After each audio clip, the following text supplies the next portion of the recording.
Hi, welcome. I'm going to softly ramble about emotions.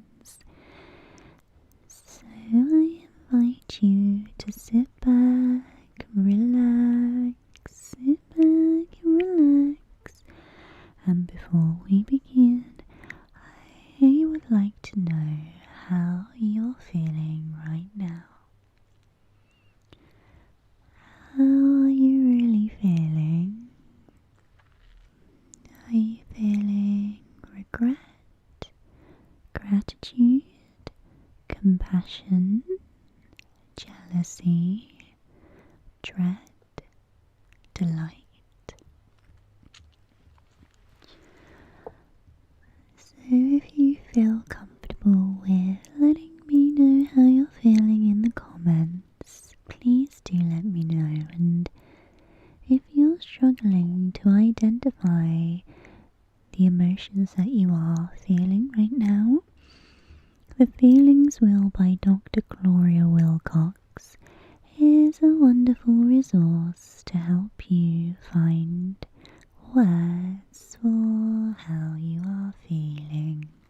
So, what are emotions? Emotions are feedback. They are there to guide us, to tell us something. They influence our thoughts and our behaviour. Emotions help us to survive and have helped humans to survive. And they are there to help us to set boundaries, to help us to live authentically by our ethics, by our values. Emotions are there to help us to make decisions and to connect with others, to connect to ourselves. Emotions can also influence our physical health as well as our mental health.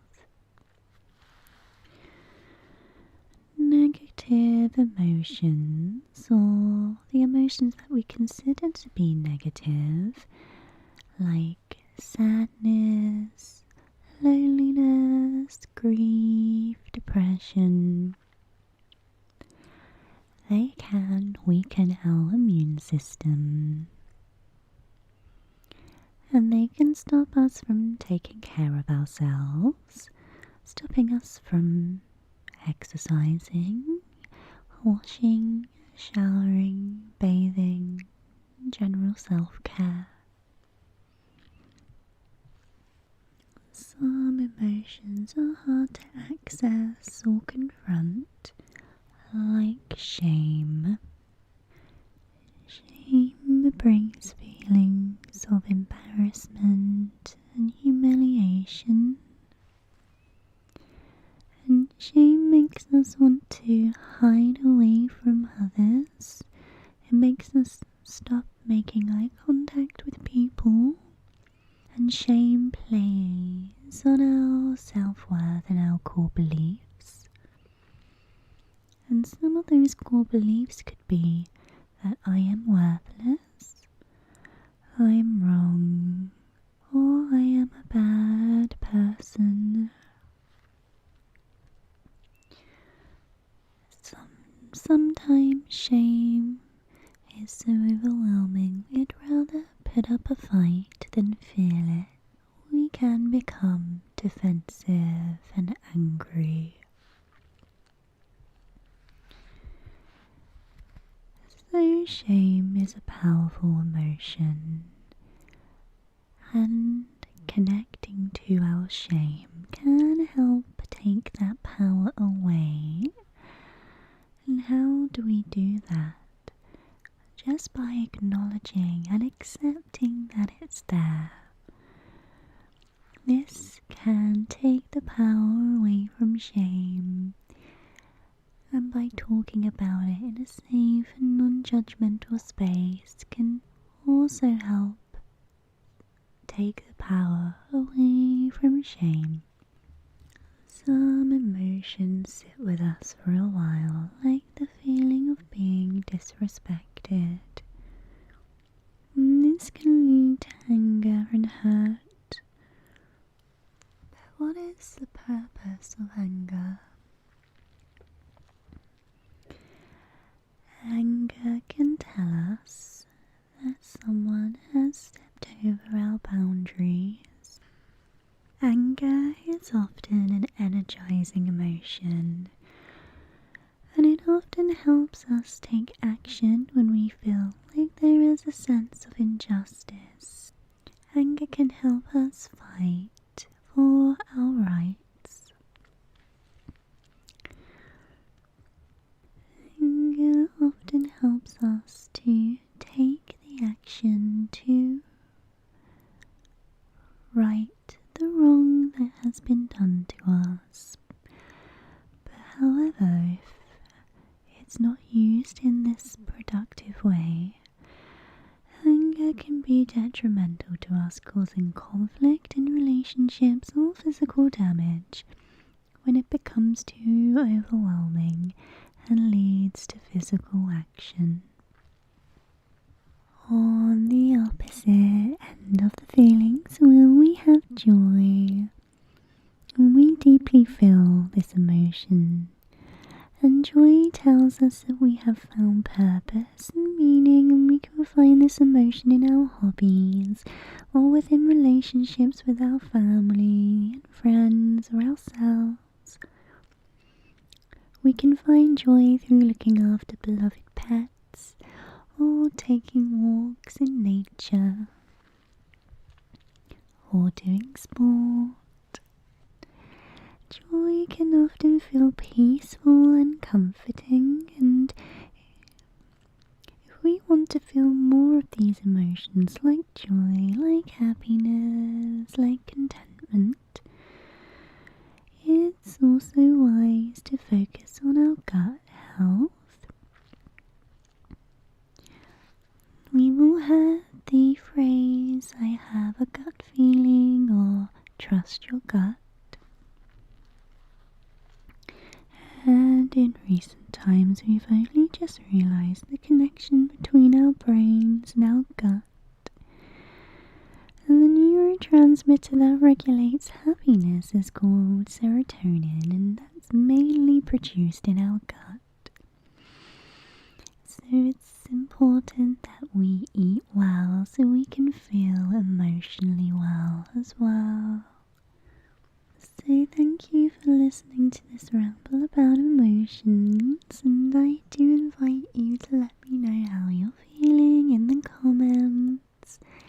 Thank you for being here, and I hope you are relaxed. I'll speak to you soon. Goodbye. Hi, I hope you're looking after yourself. This video is going to be a soft-spoken ramble with scattered here and there. And you may be aware that I love books. I love self-help books. I love psychology, especially around attachment theory, relationships, and how we cared for when we were younger and the impact this has on our present relationships and self and identity.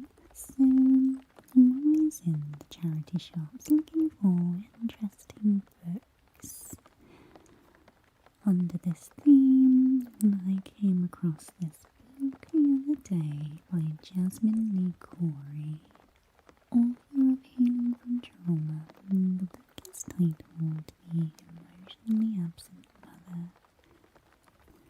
The Emotionally Absent Mother, How to Recognize and Heal the Invisible Effects of Childhood Emotional Neglect.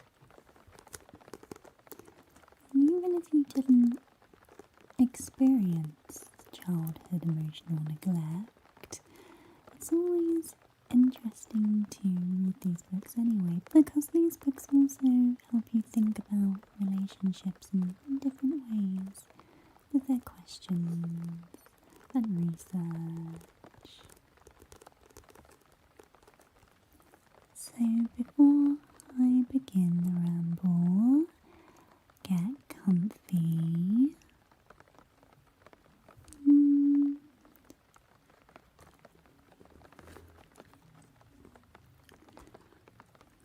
I hope you're feeling safe right now.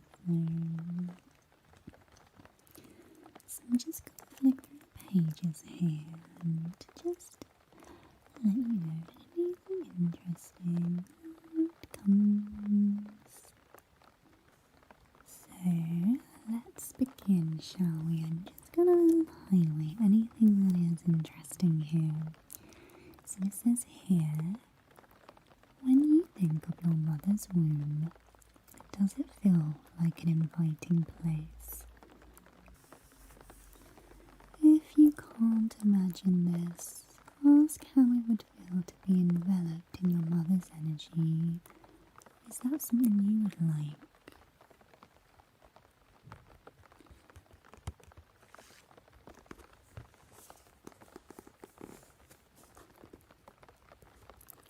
Did you want to be like your mother, or did you want to be as different as possible? Or anything in between? If someone said you are so like your mother, how would you feel?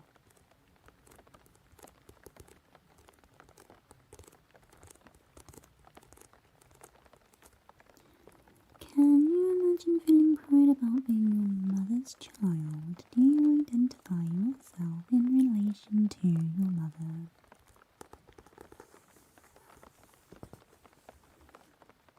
And then it goes on to your mother as a place of attachment. On a scale of 1 to 10, with 10 being extremely connected, how connected would you say you feel to your mother? How has this changed throughout your life? What are your early memories around physical contact with your mother? Was she your jungle gym, or was there a real sense of keep out?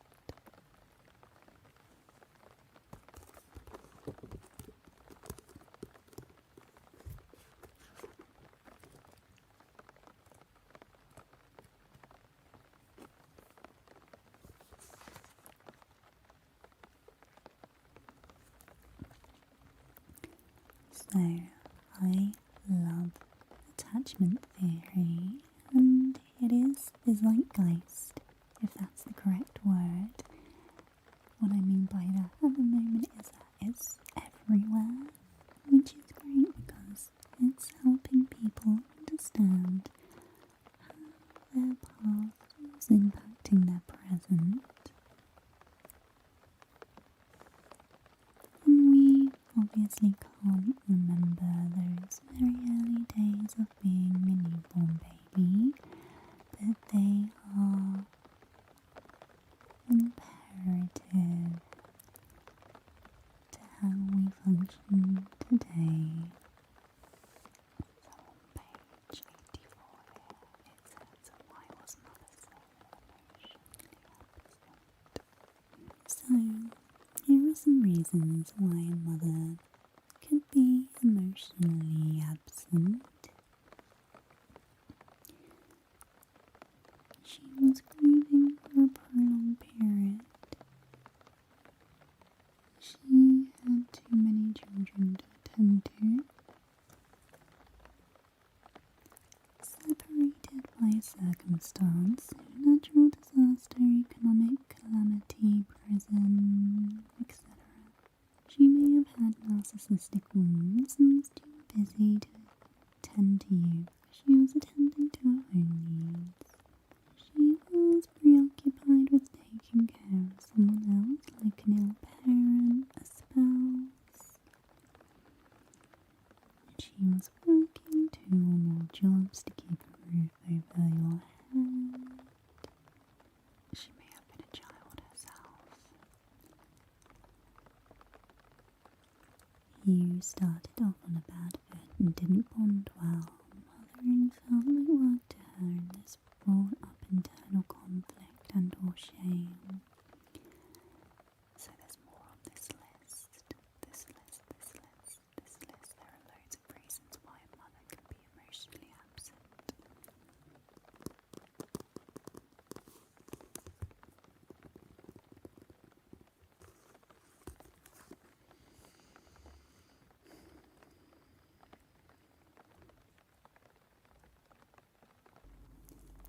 narcissism and the discussion of narcissists is also very common on social media now, which is also great because there is relationships.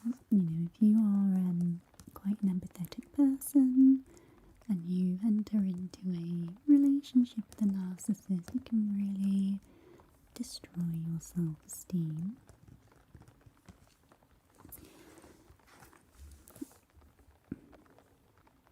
And let's see what this book says about narcissism in the context of the emotionally absent mother. Many do not realise that narcissism is a normal stage of human development because narcissism is usually discussed in the context of pathological behaviour.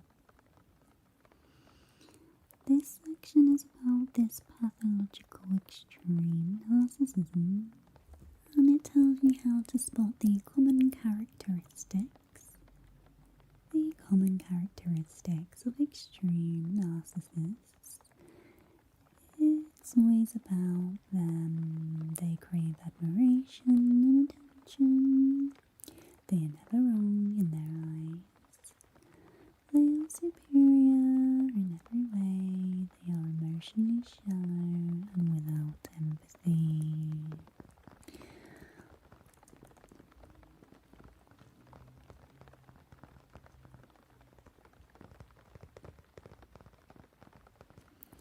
So it goes on to say that the feeling left by having a narcissistic mother is, I must not be good enough.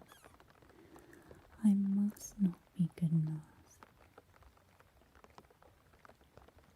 And when we internalise that, that really impacts us. Not feeling good enough.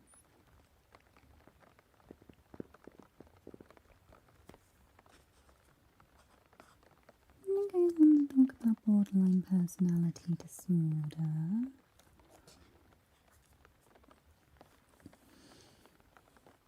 And the next chapter, and the next chapter, and the next chapter is the process of healing, the process of healing. And it talks about anger, exploring your anger. How do you explore your anger? So we've seen in the past that us women have been told not to express our anger, otherwise we get called different names, like too bossy, too bitchy, aggressive. So I feel like a lot of women, a lot of assigned female at birth, a lot of girls really don't know how to express or communicate their anger. I feel like they can't because of society, but I also feel like we are getting better. So, how do you explore or express your anger? And he also outlines the good enough mother. Mothers don't need to be perfect and can't be perfect. And the term good enough mother was coined by the famous pediatrician psychoanalyst Winnicott. And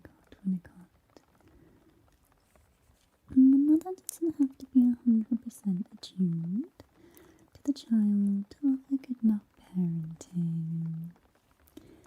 So apparently it suggests that what is needed to be in sync, to find us in a harmonious state together with the mother attuned to the child 30% of the time.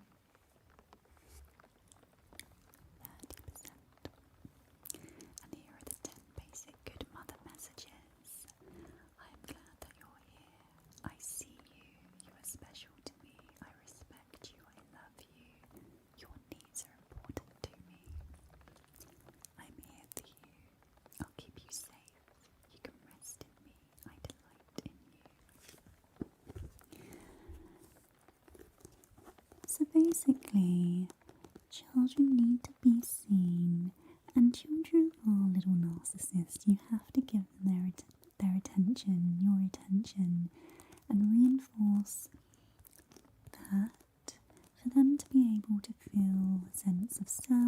sense of worth. You have to help them to feel emotionally safe and like there are no conditions to love.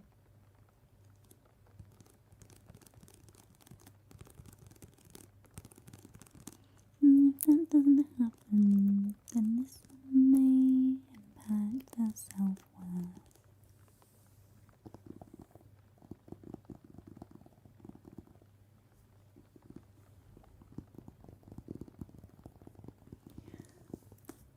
So I think this is a really good book. It's super easy to understand, it's really easy to read, and it's fascinating. It's The Emotionally Absent Mother by Jasmine Lee Corey. It's the second edition.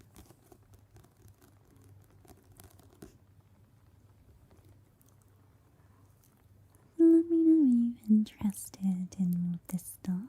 Are you interested in how your past impacts your present? Are you interested in psychology? Do you know much about attachment theory and any other concepts that are kind of in today's vision on social media and all that?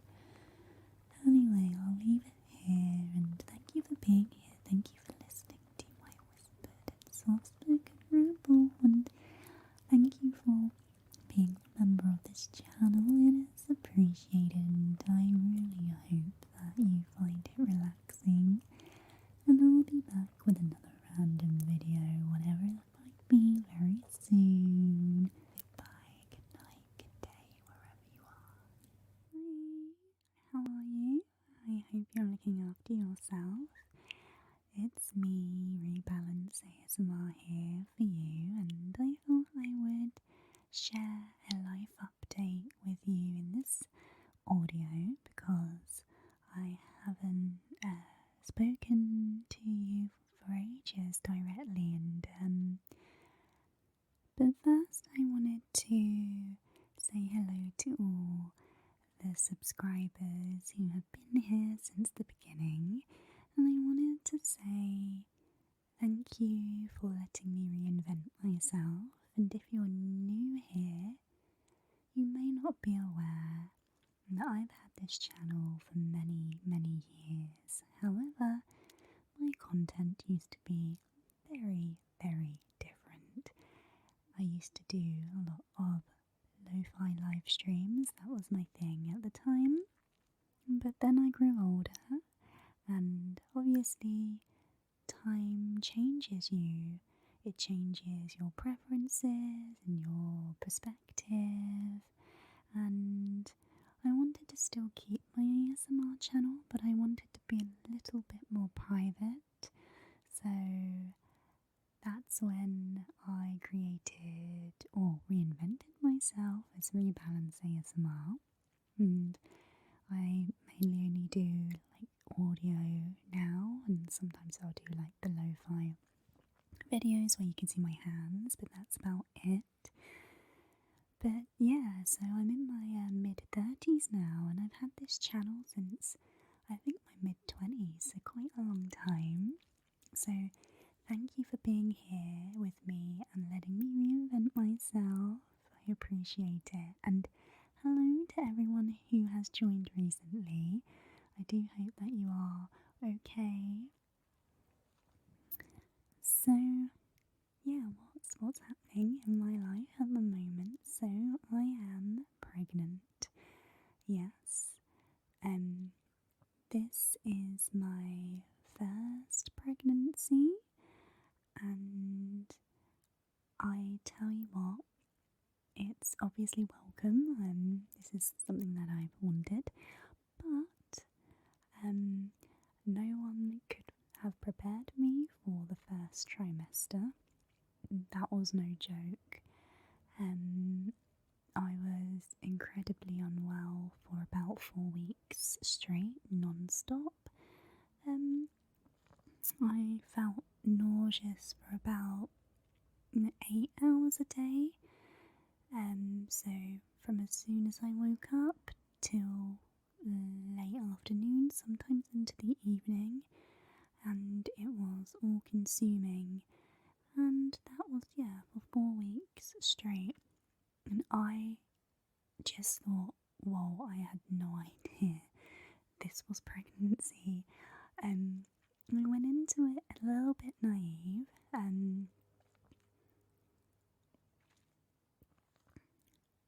because, well, I'd known about morning sickness before, but I don't think I'd ever known anyone to like really suffer from it, so I knew it was like a thing, but I just thought it would be like, a little bit of nausea here and there, but no. I just felt incredibly unwell for a very long time, from like week 6 to week 10 was the big chunk of it. So that took me by surprise, and I'm feeling okay now. I've got my energy back, I've got a pep in my step, but I honestly thought, oh my god, is this going to be like what the entire pregnancy is this going to be the entire pregnancy for me? And I was very scared at the time because it was wearing me down, and I do have a newfound respect. Not that I didn't respect women before, and pregnant people and mums and stuff, but I have a newfound empathy because I've been through it, to all of those who have hyperemesis gravidarum, which is the really extreme version of morning sickness, where you are like constantly throwing up, and often you need to be hospitalised because of it, because you can't keep anything down. And yeah, I just think being pregnant has opened up a whole new kind of level of empathy that I probably wasn't as aware of being a non-pregnant person. So yeah, that was really tough. And I'm very grateful to be feeling human again as I describe it. But my lord, like, words can't describe how incredibly unwell I was for it felt like such a long time. I thought that was life now, so I am also incredibly grateful to also have some energy and some pep in my step now. So yeah, pregnancy is a very scary experience because you don't know what's going on inside you really. Obviously you go for your scans, but in the interim, like between your scans, you're like, is everything going alright in there? So for us anxious people, it's quite a roller coaster, and yeah, it's just been incredibly eye-opening and a steep learning curve, and I haven't even given birth yet, which is another thing. But yeah, I just thought I'd share that update with you. And yeah, hopefully the journey will go well. You never know what's going to happen. So yeah, there are other like factors to consider, like the cost of living is obviously a very worrying thing at the moment, and just being mindful of like maternity pay, and I read comments now that I wasn't really fully aware of before, like, when you're not planning to be a parent, or it's not in your kind of periphery at that time because you're focused on other things, you don't really kind of notice the problems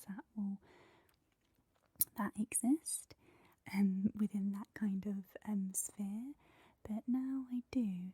And one of these things is an equal, fairer society where mums are valued, and maternity pay is, I think it's actually less than the minimum wage or something if you're on statutory, which is it's really not enough. Obviously, if you're planning a pregnancy, you can and save and try and save, but obviously in this economic climate it's so difficult for people to save. But I see comments on social media saying, this is a life choice. Why should the government expect to pay for your life choice? And what I say to that is, number one, most of the pregnant women contribute to tax for their whole lives. I know I have. I've been working since I was a teenager, so I have definitely paid my dues. And also, if women didn't have children, then there wouldn't be much of an economy in the country in a few years, because if women didn't have children, the population pyramid would skew. We would have an ageing population, not enough workers of working age to keep the economy going. There'll be a collapse. So who will look after you in the NHS as an elderly person if people haven't had enough children to sustain a country, to sustain an economy, and all of that? Anyway, I can go off on a rant, and I know the other argument is we need to protect the environment and all of that, but I think, there is room for a healthy balance. So, yeah, it might be a lifestyle choice. Sometimes it's not a choice for people. Sometimes people have unplanned pregnancies, which they go through with, and yeah, I think there is a lot of finger pointing and division in society at the moment, and it is quite upsetting. I believe that there is enough money to go around. I really do believe that. Oh god, I'm getting political. I said I wouldn't really get personal or political on this channel anymore, but I think I might just put this video up for a temporary basis for my subscribers who have been here for a while, who just want an update. But I'm a big fan of Gary Stevenson at the moment, who's pioneering tax wealth, not work. Because I've always wondered, we are supposed to be one of the richest countries in the world, but people are going to food banks and people are not getting paid enough to live. And I think there is enough money on the planet to go around for everyone. And there's enough money to support mothers and other people in society, and people who fall on hard luck. And remember, everyone is a few steps away from falling on hard luck. There only needs to be a few tragedies in someone's life for them to really fall on hard luck. You might be able to work one day and that might be your life and your passion, but then you might have an accident, for example. You can't work, you eat into your savings, you can't pay your rent anymore because you didn't have enough to pay for a house or a mortgage, because who can pay for that these days? And then suddenly you have no savings, you can't work, you have to claim benefits, and it's not because you don't want to work, it's because you had that accident. So things like that, and it really does pain me at the moment to watch the division that society is going through, and I think that is a tactical thing that the powers that be do to us, and I think there needs to be more unity, and I think there is enough money to go around. I really, really, really do, but people hoard it. Anyway, this has turned into quite a negative ramble, but so I just wanted to update you on the fact that I am pregnant, and I'm obviously very excited about it, but it also comes with a lot of other feelings, and just getting through the first trimester was it was eye-opening. I just can't tell you. And if you're listening and you've been through that, you'll know. Wow. A new level of empathy has been unlocked. And anyway, thank you for listening to my life update. And much like my old videos. But I do have some role plays coming up that I'm planning. And yeah, don't forget to check out my previous videos. This channel's kind of been dormant for a while, so YouTube kind of punishes you when you lay dormant for a while. So I'm trying to revive it now. And yeah, anyway, I'll speak to you later. You're looking after yourself. It's me. It's RebalanceASMR, and I'm tapping on my iPhone here, because I know that many of you love soft speaking and tapping at the same time. So this audio ASMR is going to be a ramble, and it's going to go in directions that I'm not aware of at the moment, because I just felt like turning the microphone on and recording, really. So I was thinking of perhaps doing a pregnancy audio,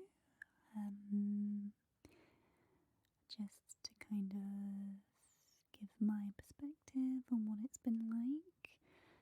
So yeah, maybe I'll do that now, shall I? This is a very unprepared audio. So anyway, I hope that you're looking after yourself. I hope that you really are, and I hope that you're doing well. And if you're not, I hope that you're putting in the steps to make yourself just feel a little bit better if you can, of course. Okay, so yeah, in my life update I posted the other day, I announced that I am pregnant. I am in my second trimester, and as I said in the audio, the first trimester was the most eye-opening experience I think I've had in a while. I was very unprepared to feel that sick.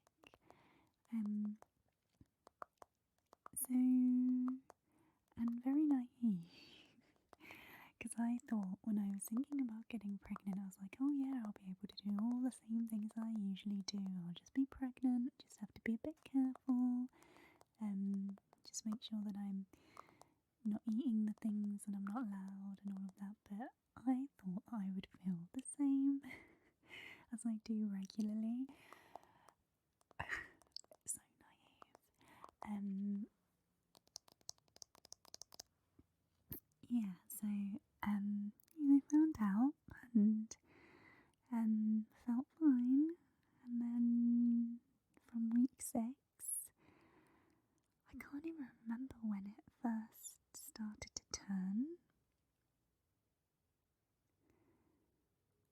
I think I've just blocked it out, really. But from week 6, I started to feel really nauseous, and I can't remember if it came on suddenly or if it crept in. But it was a roller coaster for sure. I wasn't actually sick.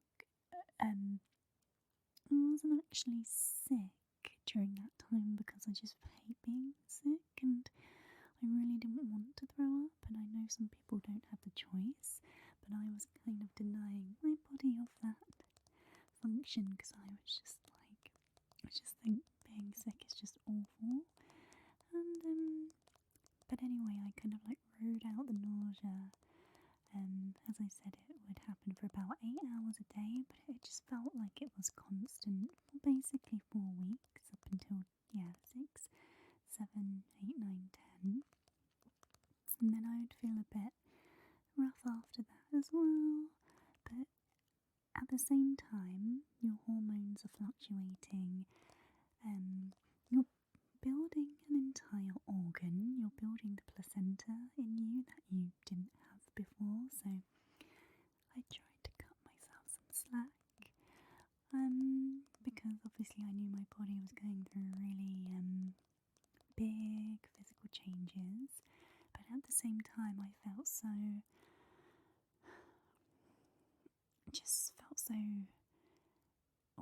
helpless. I couldn't really do anything. I was so fed up of just lying down watching TV. I think I watched all the TV, all the Netflix, like everything you could possibly imagine I watched. And when you get into that and you're not moving your body, it's quite difficult, because then you start feeling even worse, don't you? Like when you don't move about or go about your daily routine. So I started feeling really bad because of that and felt really unproductive, even though I was still working. And thankfully I'm able to work from home mainly in my full-time job, so I was very grateful for that, because I don't know how I would have survived if I had to go in like every day. And I think about all the people who do, and I think about all the people in the past who had to when working from home wasn't really a thing. And I really do salute you, I really do, because feeling nauseous is no joke. And if you haven't obviously been through this, how can I describe it? It's like being hungover, but like think about your worst hangover ever. It's like that every day. And some people obviously throw up with it and some people don't. Some people get the extreme version, which is HG, and that's when it's really serious because you can't eat or drink anything and you have to go to the hospital. But luckily I was able to kind of eat in the periods of not feeling sick, but everything was disgusting. Everything that I saw that was edible disgusted me, and I really didn't want to eat anything. I struggled to eat, really. That was a very new experience. The only thing that I really liked at the time was mango. That seemed to go down okay. But obviously you need all different kinds of nutrients, not just fruit, so I was really worried during that time as well. But you know, you go online and you talk to midwives and they reassure you like it's fine, just do what you can. But anyway, walking through the supermarket with my partner, I remember I had to like kind of lean over at one point because I thought I was going to be sick, and it was just horrible, and every aisle I went down the food repulsed me. It was a very unpleasant experience, and there I was before pregnancy, so naive as to what we go through. It has kind of traumatised me in a way. I don't use the word trauma lightly, but it has made me fearful, I guess. It's made me fearful of future pregnancies if that happens. I don't know. But to be honest, I probably can't afford more than one child with it in this economic climate. So anyway, but I'm in the second trimester now, and reading all the posts on Reddit from pregnant people, from mums saying that don't worry, you just gotta get through it. You'll feel better in your second trimester, and lo and behold, that has happened. So I'm very grateful for that. But I also still feel pretty lazy. I haven't done any exercise, and I know it's really important to do exercise when you're pregnant, but the most I'm trying to do is move my body as much as I can.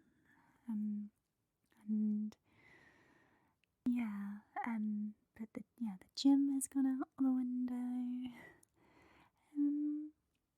So yeah, what else can I tell you about pregnancy? Yeah, you get a lot of blood tests done, which is good. You get a lot of urine samples done.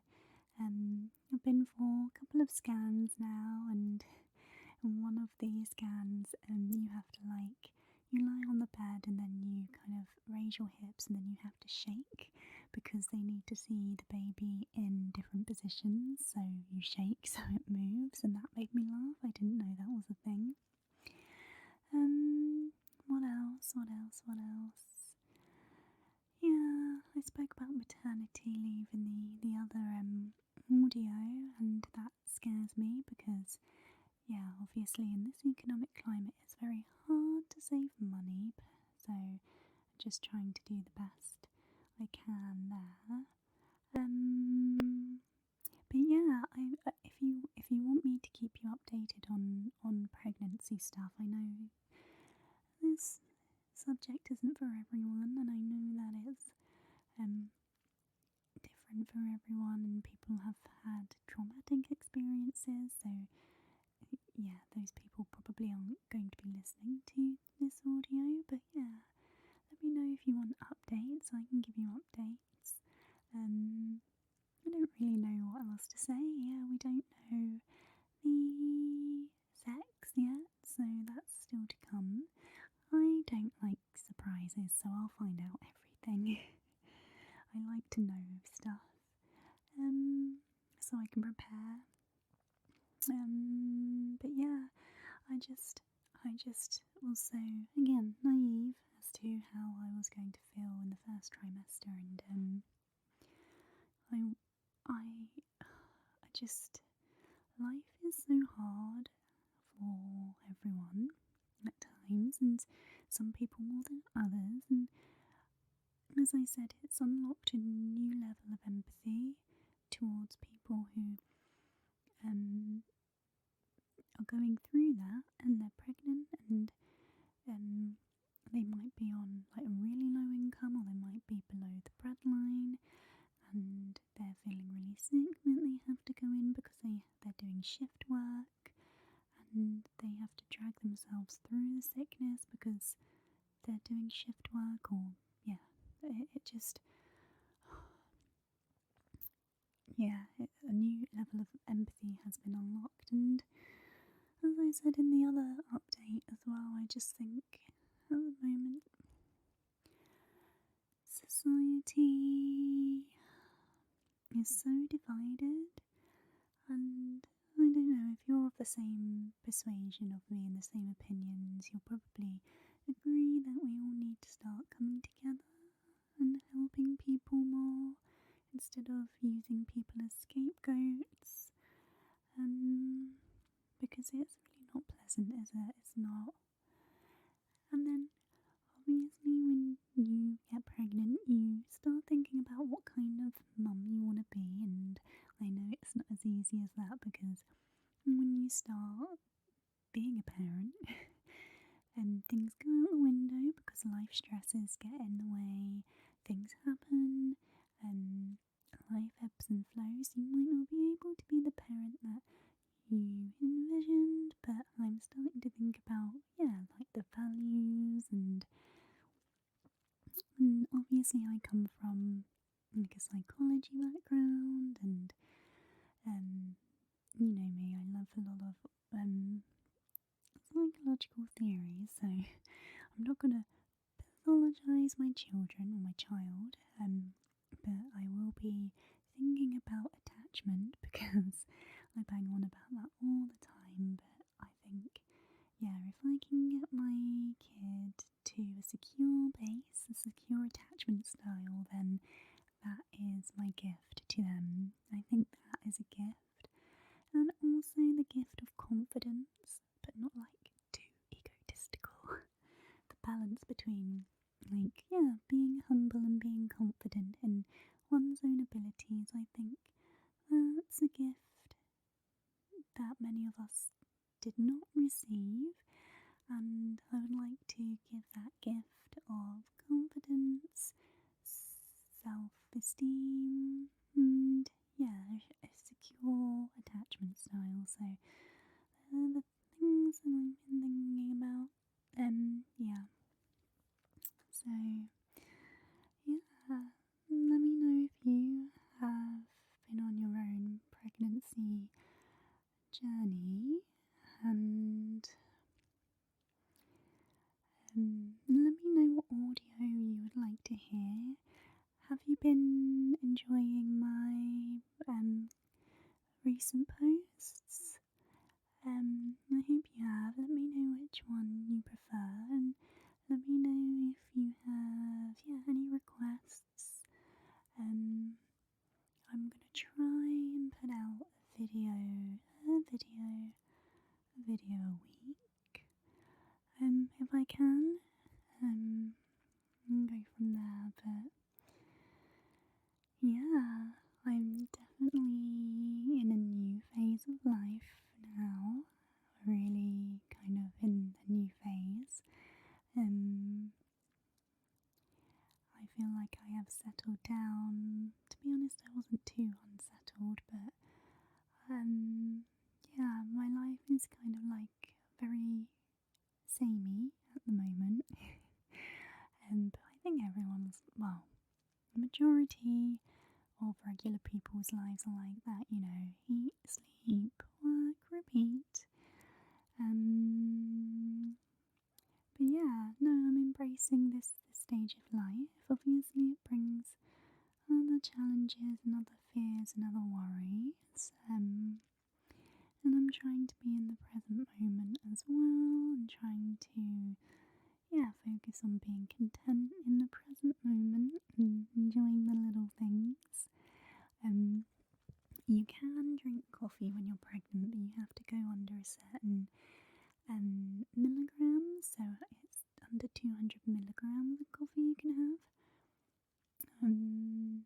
And when I was going through the nauseous phase, I had completely gone off of coffee as well. It was disgusting, but now I'm kind of back to quotation marks normal. I have been enjoying a very weak coffee under the limits, so that's been nice. I've been very grateful for that.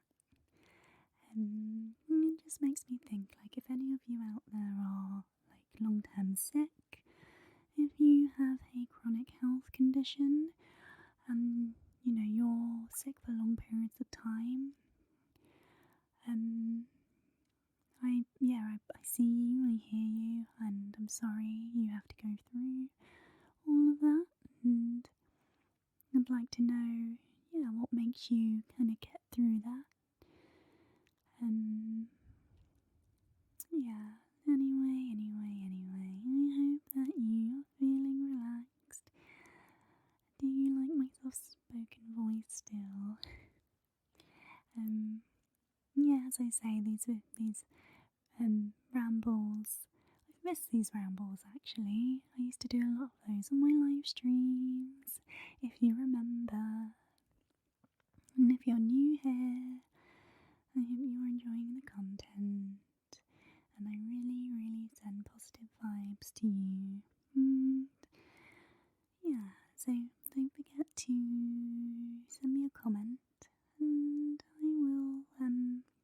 I will be with you in the next audio. Okay? Bye. Hi guys, how are you? Welcome. This is a soft-spoken ASMR video with tapping, and we have the famous London Underground photo album. This is actually a photo album. I won't show you what's inside it, but yeah, it makes amazing tapping sounds. Yeah, so it's going to be a ramble video. You know the score. My ramble videos will go in any direction because I don't plan them. So how are you holding up? I hope that you get tingles from this video. So yeah,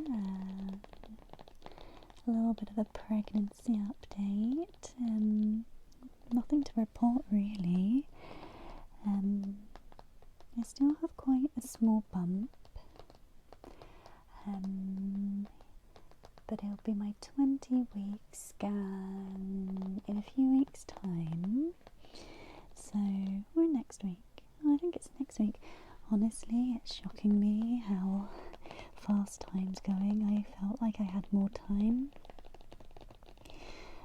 But whatever happens, right? So, let's not panic. Anyway, yeah, so I was quite concerned because it's like, why do I not have like a big bump? But I think, everyone's different, and they say I have a long torso, so apparently you have a smaller bump if you have a long torso or something like that. I don't know. Everyone's different. The heartburn has kind of gone, so I am so happy about that.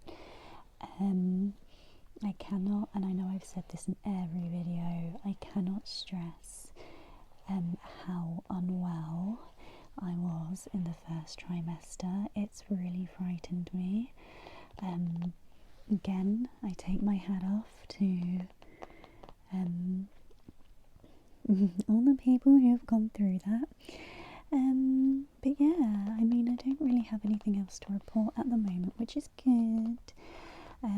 Just trying to take all the multivitamins you're supposed to be taking.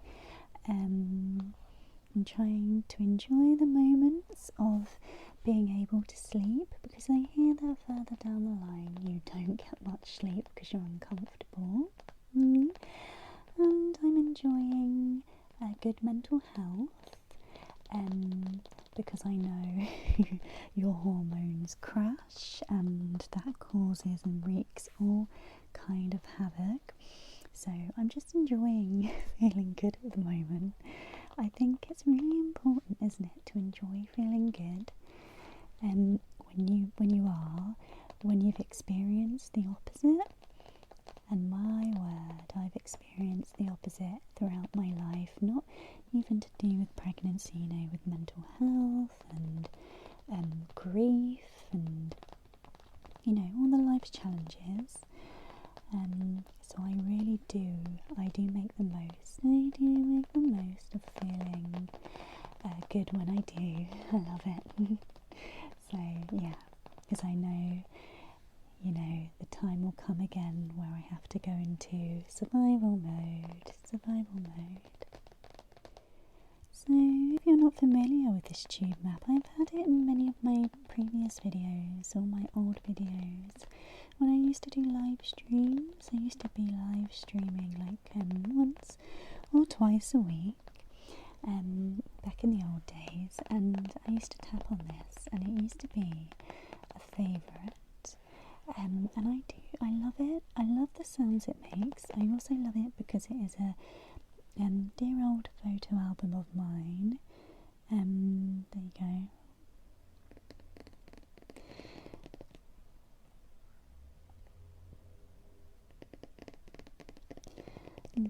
Dear photo album. It's very robust. Originally from Paper Chase, as you can see here, but I think Paper Chase may have closed down now. I'm pretty sure it has. But yeah, it has like some of the tube lines on it, but not the whole map. And yeah, living in London is eye-wateringly expensive, and I'm sure lots of cities are at the moment. But yeah. And of course the tube is a fantastic way to get around in London. super quick, but I tell you what, on the commute, when you have to wear a baby on board badge to show people that you're pregnant, it's been an experience. Some people obviously don't see you, which is fine because everyone's in their own world, and then some people see you and they decide not to offer you a seat, and then some people see you and then feel guilty for not offering you a seat, and some people offer you a seat immediately. But I've been lucky. I've been on ones that are empty. I try and get on the tube when it's not at peak times now. But yeah, it's really interesting wearing the baby on board badge, being a priority, and having that experience.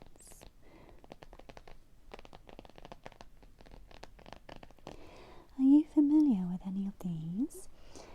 So we've got South Kensington, Sloane Square. So this area is like Chelsea. Do you watch Made in Chelsea?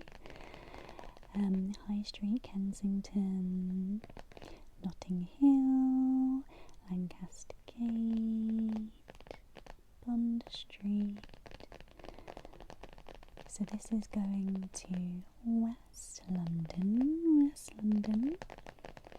I always in my mind have to go, never eat shredded wheat, remember north, east, south, west. Do you do that? Or do you have any other, like, I don't know what that's called, like, ways of remembering it? So I don't really go around these parts because it is expensive. Knightsbridge, Hyde Park Corner. I mean, I'm familiar with Victoria Station. That's a main station that connects you to like Kent and the south east. I don't really venture up there much. And I'm very familiar with the city. So these are all the tube stops in the city. 22 grand job in the city, it's alright. Do you remember that song? It's not alright anymore with the cost of living, sorry. I'm always mentioning the cost of living. It's because I'm watching loads of YouTube videos about it. But yeah, you may be familiar because lots of touristy places are here. So you've got St Paul's, you have Bank, which is a really cool area. I like Bank. Going down to Monument and London Bridge. I love London Bridge. You have Borough Market here. You've got the Shard. You've got Guy's Hospital. You have the River Thames. You've got loads of lovely pubs and restaurants in London Bridge. Bermondsey is like on the river and also in slightly. It's like bit residential. And you got Tower Hill. This is where the Tower of London is. Fun fact, I've never been to the Tower of London. It's on my list, being a Londoner as well. In all my years here, I guess you have to live in the city. You forget to do all the touristy things. Although I recently went to Embankment and Waterloo. You can see Waterloo here. It's on the Jubilee line. It's on the river. It's also on the Northern line and the Bakerloo line. But I recently went on the London Eye, and it is very old now and rickety. Well, I thought it was rickety. And it is super high. I don't particularly like heights, so I went on there with someone, and I didn't enjoy myself at the top. Let's just say that. I had to sit down in the middle, and yeah. So that was like a recent touristy thing. Oh, and I recently did the London Dungeons as well. They're pretty fun. It's massive in there. They've got like 2 rides or 3 maybe. That building is huge anyway where it is. But yeah, so this is like the touristy area, and you can walk to a lot of these places. So you don't really need to get the tube. so yeah, I think of Waterloo.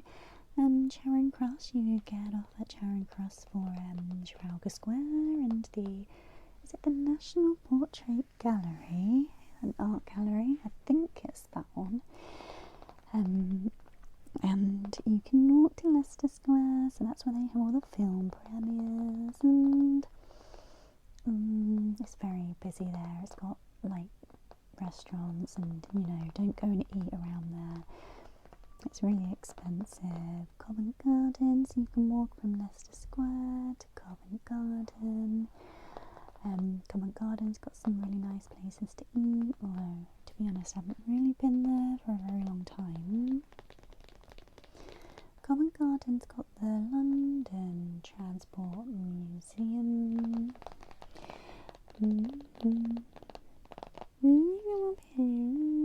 The Barbican, which has got the really interesting architecture. I think it's brutalist. Correct me if I'm wrong. But yeah, Barbican is a venue as well. Old Street, so we're coming into like Shoreditch area, hipster area. These are where all the cool kids hang out, or at least I think. See, as you get older and pregnant, my world is always not slowly closing in on me, but I'm not doing these things as much anymore. I'm, trying to hibernate and nest.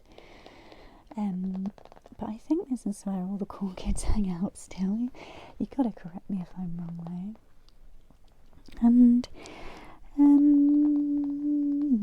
Angel, there's some really nice canals around here. Really nice canal walks. King's Cross has got a really cool place where they have a screen in the summer and you can sit on the canal and you can watch films and you can get canal boats and you can go to all the shops and the restaurants there. It's lovely. Good Street, Tottenham Court Road, very busy because that's the other end of Oxford Street. So yeah, there you go. And they've just recently opened the Elizabeth line, so that goes via Tottenham Court Road. You can get that to Heathrow Airport.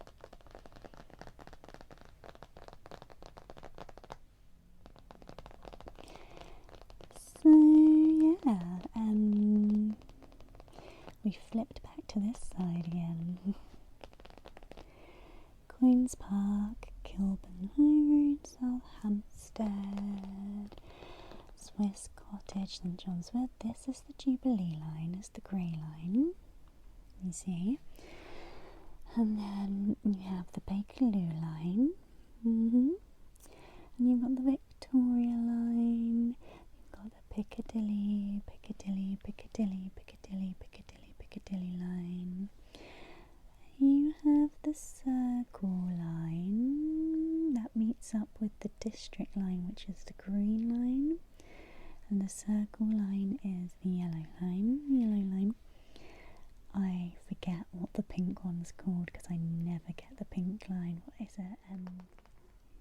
Yeah, so I think it's the Hammersmith and City line. You'll have to correct me, all you Londoners out there, or you people who've visited London or who just have an interest in London. I bet you know that too. And we have the Overground that has been renamed because there's loads of strands on the Overground now. So I think there's one called the Lioness line, the Windrush line, and I don't know what the others are called. And we have the Northern line that has 2 branches, but it meets up in a couple of places. So yeah, it has the Bank branch and the Charing Cross branch. It meets up in Kennington, and then it's on the straight and narrow to Morden, and it meets up in Camden, and then it's on the then it splits again to Edgware Road, and I've forgotten the final destination there. And of course we have the Central line. I swear this is like the hottest line, and the Victoria line, the light blue line. When I get on those lines, it's like super hot down there compared to all the other lines. But anyway, I hope that you are looking after yourself. I hope you are well. Thank you for joining me in this ASMR video. Please do like, comment and subscribe if you like my ASMR, and thank you for being here. I always appreciate it. I really hope that you get tingles and you feel relaxed after watching these videos, because that's what they're for. And I'll see you in the next video, okay? Bye. Bye.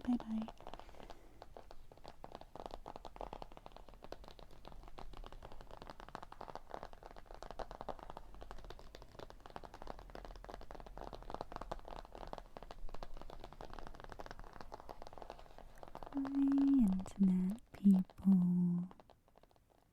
how are you doing? It's good to see you here. Hi YouTube people, hello Spotify people, wherever you're watching or listening to this. So here's a close-up soft-spoken ramble for you, for your relaxation. If you're feeling tired, overworked, anxious, lonely, depressed, or you just want to feel the ASMR tingles, as they're called, this is the close-up soft-spoken video for you. Now I'm going to ramble about really random things in this. So the first topic is, have you seen Pluribus?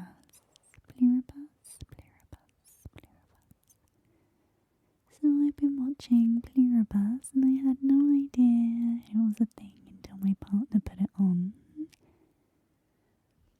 And I'm not going to spoil it for you, but it's so good. It's sci-fi.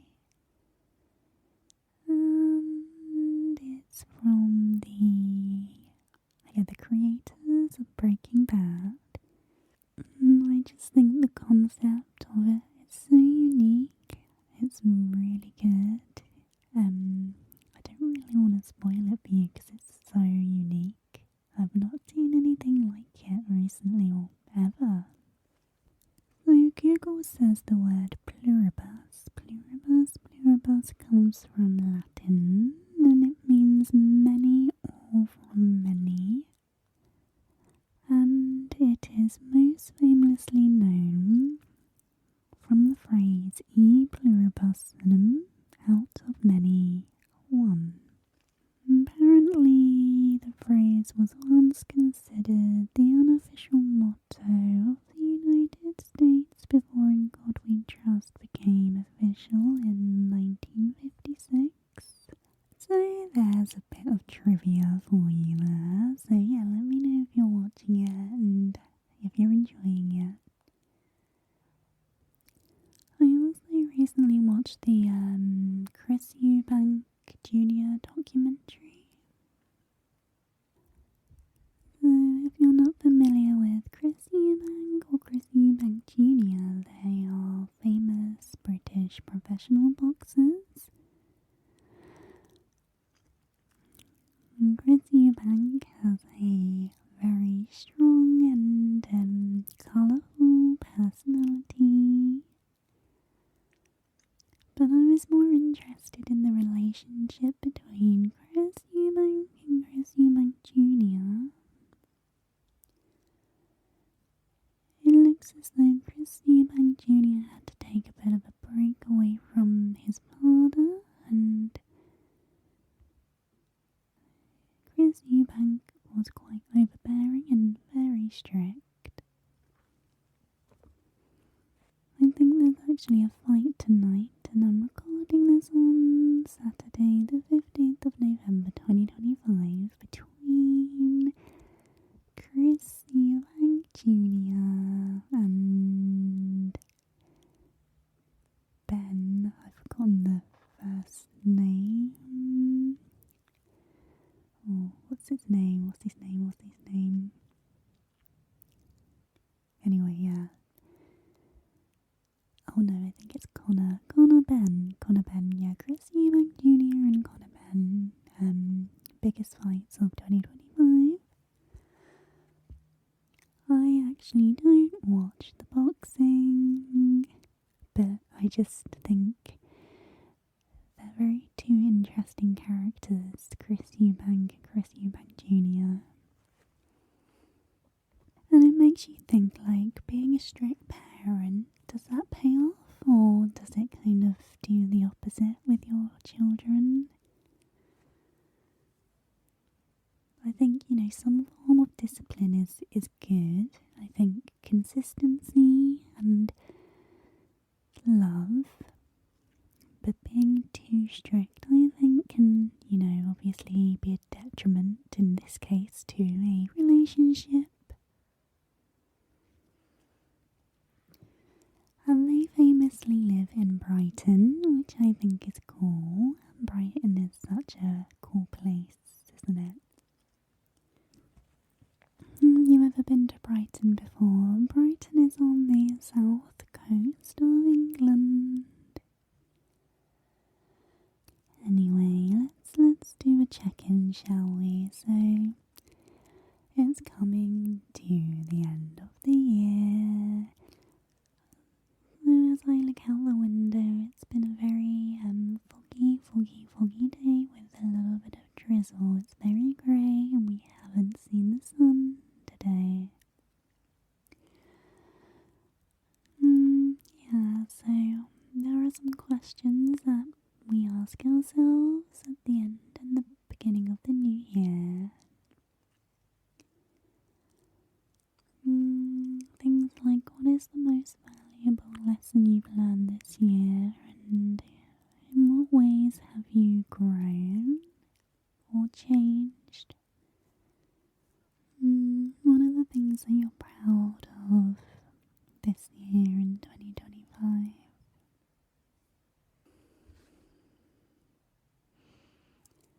I think we should all be proud of getting through the year. Life is hard. And even if you feel like you haven't achieved anything this year, who says you need to achieve anything?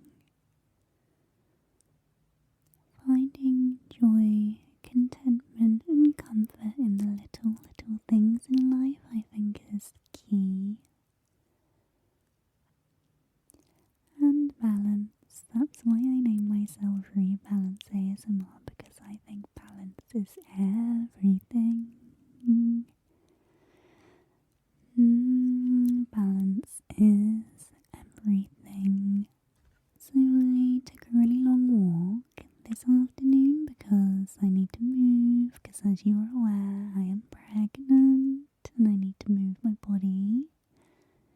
And I walked in the park and all the leaves are on the ground, the trees are still shedding their leaves.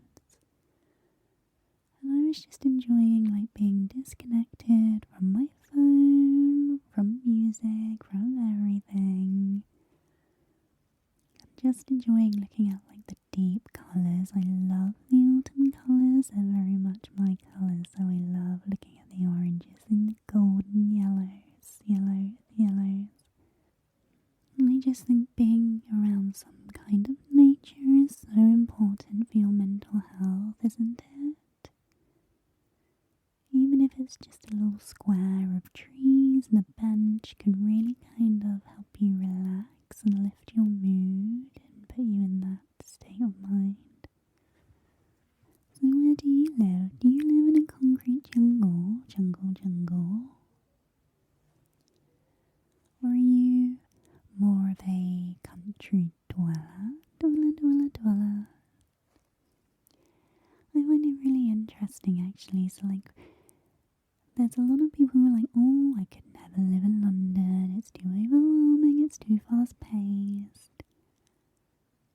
But I am like the opposite. So I'm like, oh, I could never live out in the sticks. I could never live in the countryside. I need to be around things that are happening and people constantly. Isn't that interesting? But I do see how London can be completely overwhelming for people. I really, really, really do. It is fast paced.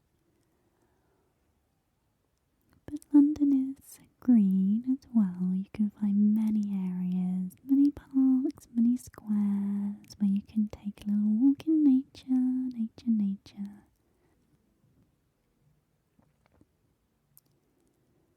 And you can also get the train into the countryside pretty easily.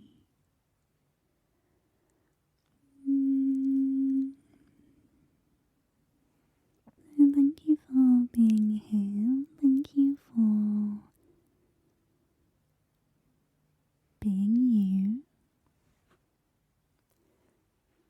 And if you take anything away from this ramble, just think of all the little things that make you feel content, that make you feel joyful or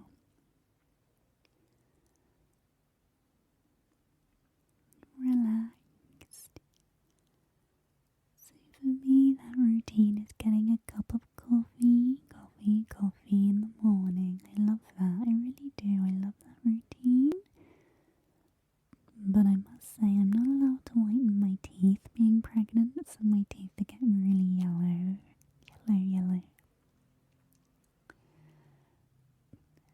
So I'm worrying about that, but it's fine. I'm still going to be drinking brown drinks anyway, so yeah. But yeah, comment.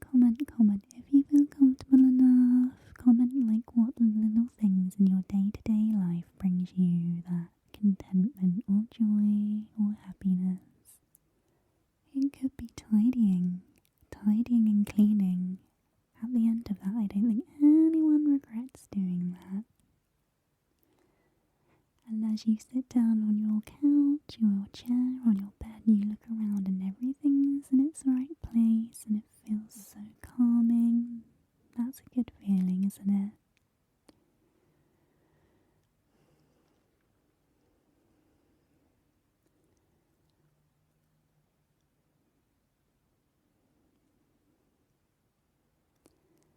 Also going into the charity shops and flicking through books and buying a book from a charity shop. I love doing that. That brings me so much joy. I can't guarantee I'll read it right away because I have loads of books in the queue. I really did enjoy the Gary Stevenson book. I really did. I read that in like the space of a week, I think, which is super fast for me at the moment. Anyway, I hope you are looking after yourself and you are relaxed. Sleep well or be well, whatever time of day it is for you. I'll see you in the next video, okay? Bye-bye. Hi, how are you? I hope that you are looking after yourself and that you are well. Welcome back to this soft-spoken ASMR video. So I thought in this video we would talk about fight, flight, freeze or fawn, and how we can recognize if we are in, and how we can recognize if we're in any of these states of being. You may associate this with the word anxiety. So sit back and get comfy and let's begin. So how can we recognize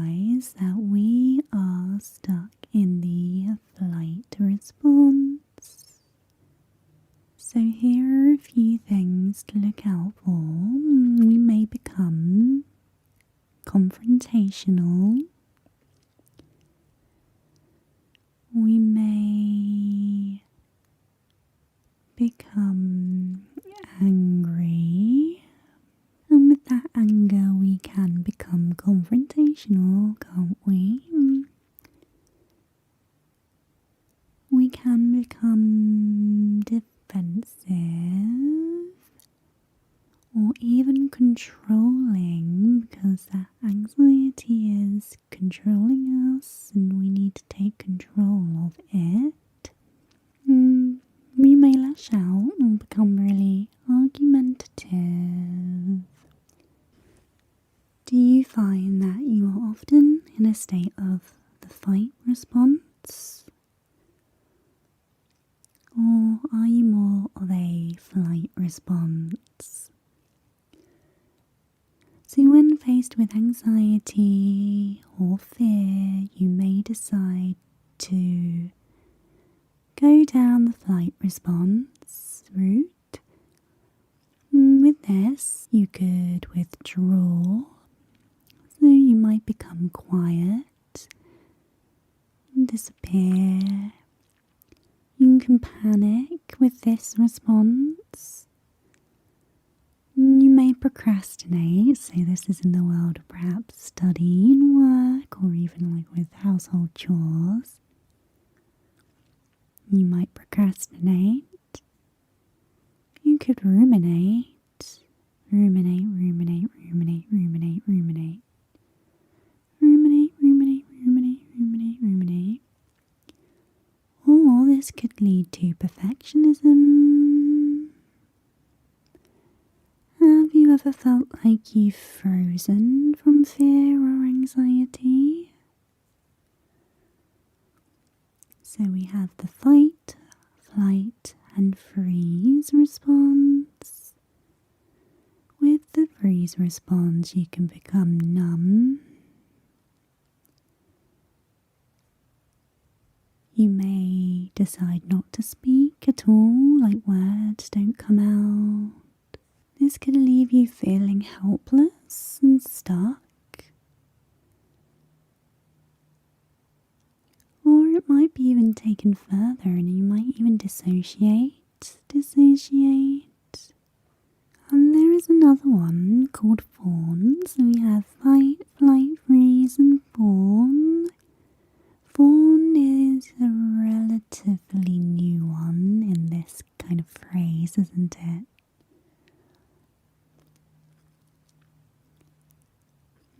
With fawning, and remember these are all survival strategies as well. So with fawning, you might decide to people please.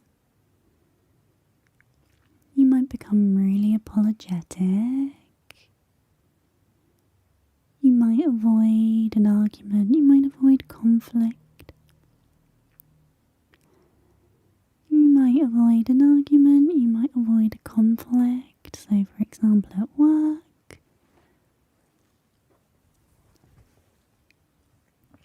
You could be codependent if you go into the fawn response often.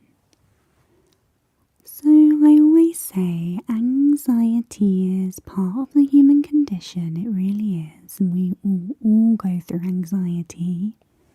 But the thing is, it depends. If it is taking a toll on your day-to-day life and your well-being, you could very much have an anxiety disorder. Or not even a disorder, you're just going through a bout of anxiety that is intense, that may need to be seen to. So the anxiety that we face on a day-to-day basis could be like nervous about going into school or into a new job, and that's perfectly normal. And anxiety around presenting. Anxiety about financial challenges and life changes, but if you find yourself constantly worrying, and it's really eating into your day-to-day well-being, then sometimes it is helpful to have worry time. And again, these techniques may work for some but not all, and it's so important you find one that works for you if you really are getting eaten up by worry. By worry and anxiety and fear and dread. So worry time is a set amount of time that you have on a day-to-day basis. Depending on how you like to work, this can be in the morning or it can be in the evening, the afternoon. It can be for 15 minutes, 5 minutes, 10 minutes, half an hour, 20 minutes, however long you'd like. And you sit there and you get the pen and paper out, or you use your phone or your laptop or your tablet. You write down everything that is worrying you. Every single thing that's worrying you. And you dedicate your worry to this time slot every day so you don't have to worry about it during the other hours of the day.